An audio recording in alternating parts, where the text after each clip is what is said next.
Today on the show, we're talking last night's Wild Lucas finish at Ocala, new paint for Donny Schatz, plus news from Terre Haute, the Xtreme Outlaws, and more. Let's go.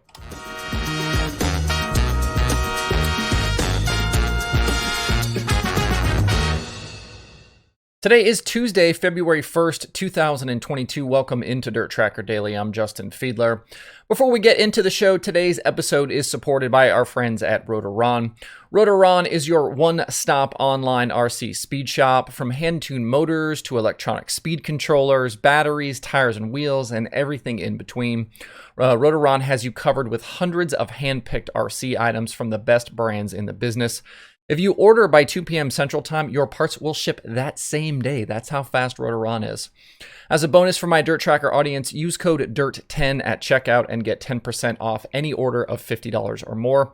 So pop over to rotoron.com, grab some RC parts, and use code DIRT10 at checkout. Speed Weeks for the Lucas Oil Late Model Dirt Series continued last night at Bubba Raceway Park, and we had a wild end to the 40-lap feature. Brandon Shepard led the field to green, but second starting Tim McCreadie was quickly to the lead at the start. McCreadie officially led all 40 laps, but through the race was never really able to get away from second running Devin Moran. Cautions kept McCreadie out of a ton of lap traffic, but Moran stalked him throughout the race. Things got good though with just a few laps remaining. Moran got rolling on the top and was able to reel the 39 in, and then coming to the white, McCreadie didn't get a good drive off of 4 on the bottom, and Moran had good momentum into turn 1 from the top side. He threw a big slider at T-Mac and cleared him, but McCreadie had to get on the brakes hard to keep from running into the 9 car. Down the backstretch, Moran was then able to get away and had a decent advantage into turn 3. Moran again went high with McCreadie on the bottom, but both drivers screwed up. T-Mac actually missed the bottom and slid up on exit, while Moran got over the cushion in 4 and actually got pretty sideways, and the 2 cars met on corner exit and made pretty big contact. McCreadie was able to take the hit and keep rolling, and he beat Moran back to the line for the victory. Moran settled for second, Shepard was third, Mark Whitener finished fourth, and Ricky Thornton Jr. completed the top 5. Afterwards, both drivers admitted they screwed up in the situation, and they are absolutely good with each other. There was no fireworks between the two. Moran told Michael Rigsby that he should have went low into 3, which was his first mistake.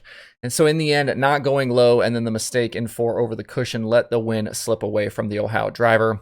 There's definitely no ill intention from either guy. I think just a racing deal. And neither of those guys race that way. And it's pretty clear what happened if you watch the replay. And I don't know about you, but I love watching McCreadie get interviewed. He's become sort of this kind of grizzled veteran. He's just very matter-of-fact in his answers. Very much a throwback driver. It's just fun to watch him talk about stuff after these races. The victory was his first of the season, and with 4 Lucas nights complete, he's now second in the standings to Moran. As for Devin, he and Wiley continue to have that Longhorn chassis tuned up. They won the opener last Thursday and haven't finished worse than second. He was also in line for a good finish at Volusia in the Outlaw opener before he caught the infield wall during the feature and finished 22nd. I got asked in my YouTube comments yesterday about the possibility of Devin running the full Lucas schedule, and I don't think that's probably going to happen. Those guys have made it pretty clear here in the last year or so that they're not really interested in running for a championship with the series. And I think even if they leave Speed Weeks with the points lead, you won't see them stick around Lucas. They were basically second in the standings last year, leaving Speed Weeks. They were technically third, but everybody knew Overton wasn't going to stay, so they would have been second, and they didn't stick around last year either. So don't expect Moran to be a full-time Lucas driver. Last night was also a nice bounce back for Ricky Thornton Jr., Kyle Bronson, and Ashton Winger. All of those guys picked up top 10s after disappointing weekends at Golden Isles. A couple of guys still looking for some speed down south include Brian Shirley and Josh Richards. Shirley didn't transfer from the B main at Volusia, and his best finish so far through the 4 Lucas races is 23rd on Saturday at Golden Isles. Richards hard charged from 21st to 7th on the opening night at Golden Isles, but had multiple incidents at Volusia and finished 19th. And over the last 3 Lucas races has finishes of 27th, 26th, and 20th. Hopefully things go a little better for those guys tonight. Looking ahead, the series will be back at Bubba tonight. They'll then take Wednesday off and then move over to Alltech starting on Thursday. The DirtTracker.com analytics prediction formula was victorious last night, picking McCreadie for the win, and it likes him again tonight. I just missed out by choosing Moran, so both me and the formula have 1 win and 5 misses so far. I'm going to pick Moran again tonight just because that 9 car is just on a rail right now. If you want to watch, the action is again live on MAV TV Plus. I've been showing you some of the paint schemes for the different drivers as they've been released so far, and yesterday it was Donny Schatz and TSR dropping their 2022 scheme for the Outlaw season. Last year it was silver for Schatz and the 15, but this year brings yellow, black, and red with advanced auto parts on the wing and Ford Performance on the side. It's very much reminiscent of those kind of past Parker Store and Armor All schemes that we've seen on Schatz's rides. Definitely a departure from last few years for that squad, but I definitely like it. I think it will stand out nicely in the field. We're about 9 days out from the Outlaw opener at Volusia during Dirt Car Nationals. Announced yesterday, the Terre Haute Action Track in Indiana will have new promoters this season as Scott Ronk and Bernie Stubjen are taking over the famed half mile. Ronk owns Chalk Sticks and Schroeder torsion bars, and Stubjen is obviously Indy Race Parts and those familiar 71 sprint cars. The duo is already planning improvements for the facility, including a new guardrail system all the way around, like you'll find at Knoxville. Plus, they're going to make some restroom and concession updates. Ronk and Bernie are taking over the promoting of the track from Track Enterprises.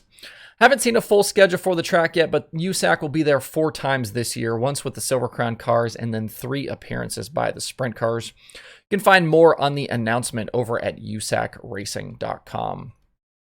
The Xtreme Outlaw Sprint Car opener is getting closer, and the series tweeted out yesterday that Logan Seavey will begin this season with them at Volusia coming up.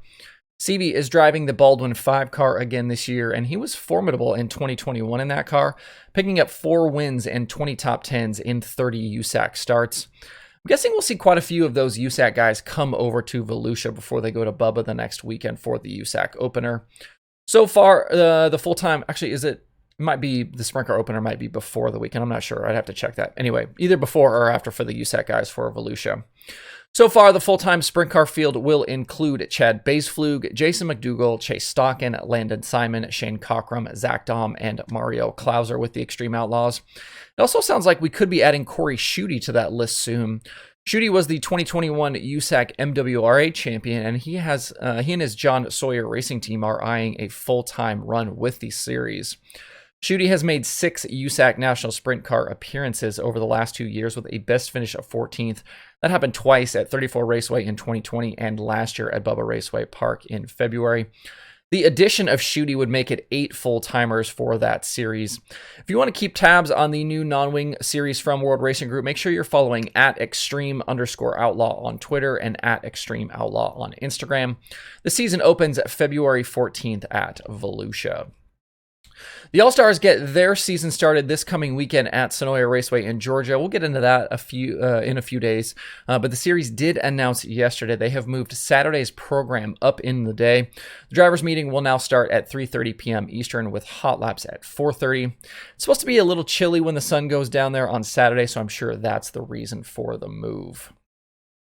And I know a lot of you will be stoked that this is probably my last iRacing update for a little while, but the 10-race iRacing World of Outlaws World Championship and the $10,000 were on the line last night at the virtual dirt track at Charlotte. Cameron Merriman entered the night's feature with a 15-point advantage over Alex Bergeron for the title, and things were going his way come feature time. Merriman was able to lock down a front row starting position while Bergeron was back in 9th.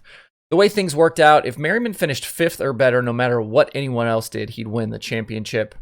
Once green, we had a 3-way battle for the lead between Merriman, Blake Majulis, and Hayden Cardwell early on. But following an early caution, Merriman threw a slider at Majulis and was able to take control of the race. Past halfway, Bergeron tried to get into the fight, working his way to 4th, but right before 10 laps to go, he caught the wall and it ended his move forward. Out front, unlike the previous 2 races where mistakes ended his late bids for the wins, Merriman held on for the duration. The win in the finale was his first of the season, and it was a good time to do it. It secured him that championship and the $10,000. Behind Merriman in the race, Cardwell finished 2nd, Majulis 3rd, Bergeron 4th, and Evan C. completed the top 5. James Edens, who was the other championship contender, finished 6th. This was Season 5 for the World of Outlaws on iRacing, and Merriman is the first American to win the championship. The inaugural title was won by Australian Tim Ryan, and then the last 3 were won by Bergeron, who's Canadian. So that's it. The 2021-22 iRacing World of Outlaws season is complete. We had some great racing through the 10 rounds, and congrats to Cameron Merriman on the championship. There are 2 shows on the streaming schedule today. MAV TV Plus has night 2 of the Lucas Late models from Bubba Raceway Park, and there is Flow Racing 24/7. To see the full daily streaming schedule with those links to watch, visit dirttracker.com/watch tonight. That's it for the show today. Have a good Tuesday. If you have thoughts about the topics on today's show, please leave them in the comments below or tweet at me. Thanks everybody for tuning in. We'll see you tomorrow for more Dirt Tracker Daily.